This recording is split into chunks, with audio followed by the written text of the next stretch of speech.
Hello everyone, ఏంటోనండి ఈ మధ్యన మా వారు బొత్తిగా నన్ను పట్టించుకోవట్లేదు. కారణం ఏంటా అని ఆలోచిస్తే అతను చెప్పిన వంట చేయలేదని నన్ను పట్టించుకోవట్లేదు. మరి మీ ఇంట్లో కూడా ఇంతేనా? అలా అయితే వచ్చి కామెంట్ సెక్షన్ లో కామెంట్. చాలా రోజుల నుంచి మా వారైతే రిక్వెస్ట్ చేస్తున్నారు మా మెస్ లో ఉండేటట్టు కడీ కర్రీ చేయొచ్చు కదా అని చెప్పి. బట్ అసలు కారణం అతనికి తెలీదు, నాకు ఆ రెసిపీ రాదని చెప్పి. సరే పోనీలే మీ మెస్ నుంచి తెచ్చుకోండి, నాకు అది రాదు అని చెప్తే వెనరు తెచ్చుకోరు. పోనీ అలా అని మెస్ వాళ్ళకి అడగండి ఎలా చేయాలి ఏంటి అని అంటే అలా కూడా అడగరు. కానీ ఎలా చేయాలి నేను అందుకని యూట్యూబ్ లో సెర్చ్ చేశాను. బట్ యూట్యూబ్ లో కూడా ఎక్కడ కూడా పర్ఫెక్ట్ కర్రీ అయితే లేదండి. ఇంకప్పుడు ఏం చేశానంటే కరెక్ట్ గా 1 year బ్యాక్ హోలీకి పంజాబ్ లో నేను తిన్న కడీ కర్రీ అయితే గుర్తు తెచ్చుకున్నాను. ఒకసారి రీబ్యాక్ చేసుకున్నాను అనమాట. ఏం చేశారు, అందులో ఏమేమి వెరైటీస్ వేశారు, ఎలా చేశారు అని చెప్పి గుర్తుకొచ్చిన ఇంగ్రీడియంట్స్ అన్ని కూడా ఒక దగ్గర పెట్టుకున్నాను. యాక్చువల్ గా నేను పంజాబ్ లో తిన్నది పాలక్ కడీ. బట్ మనకు సింపుల్ కడీ చేయడం ఫస్ట్ ఆఫ్ ఆల్ వస్తే తర్వాత డిఫరెంట్ స్టైల్స్ ట్రై చేయొచ్చు అని స్టార్ట్ చేశాను. ఈ రెసిపీ ఎలా వస్తుందో అని చెప్పి ఒక స్పూన్ ఆయిల్ ఎక్స్ట్రా వేసి మరీ ట్రై చేశాను. ఇప్పుడు ప్రాసెస్ చూద్దాం రండి. ఫస్ట్ ఆఫ్ ఆల్ శనగపిండితో చేసిన మెత్తని పకోడీ డీప్ ఫ్రై చేసుకుని పక్కన పెట్టుకోవాలి. ఆ తర్వాత ఒక కడాయిలో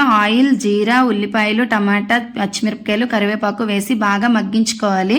ఈ ఇంగ్రీడియంట్ ఈ రెసిపీ చేయడానికి కరివేపాకు చాలా చాలా ఇంపార్టెంట్. అది లేకపోతే రెసిపీకి టేస్ట్ అయితే రాదు. తాలింపు మగ్గేలోపు మనం ఒక బౌల్లో పెరుగు వేసుకుని అందులో 2 tablespoons శనగపిండి వేసుకొని ఎక్కువ వాటర్ వేసి కలిపి పెట్టుకోవాలి. పసుపు, ఉప్పు, కారం, మసాలాలు అన్ని కూడా పెరుగులోనే అడ్జస్ట్ చేసుకోవాలి.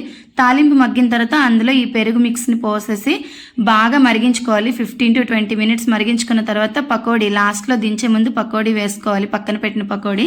ఆ తర్వాత ఫైనల్ గా మళ్ళీ కొత్తిమీరతో కరివేపాకుతో గార్నిష్ చేసుకుంటే సరిపోతుంది. అనుకుంటే కొంచెం కసూరి మేతి కూడా పైన వేసుకోవచ్చు, బాగుంటుంది టేస్ట్. మా వారైతే మాత్రం చాలా బాగుంది, సేమ్ మెస్ లో వచ్చినట్టే ఉంది.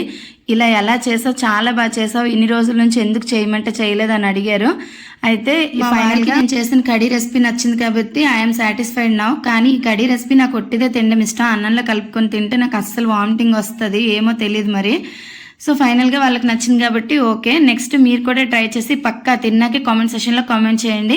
అలాగే నాకు లాస్ట్ సండే మా వారు వచ్చేసి నాకు ఒక సర్ప్రైజ్ ప్లాన్ చేశారు. అది ఏంటి ఎలాంటిది అనేది మీరు కూడా చూడాలి అనుకుంటే నా ఛానల్ నేమ్ కింద లింక్ ఇచ్చాను, ఒకసారి ఓపెన్ చేసి చూడండి. జమ్మూలో టాప్ 10 places లో అదొక ప్లేస్ అనమాట. ఉంటాను మరి. Until then bye, subscribe.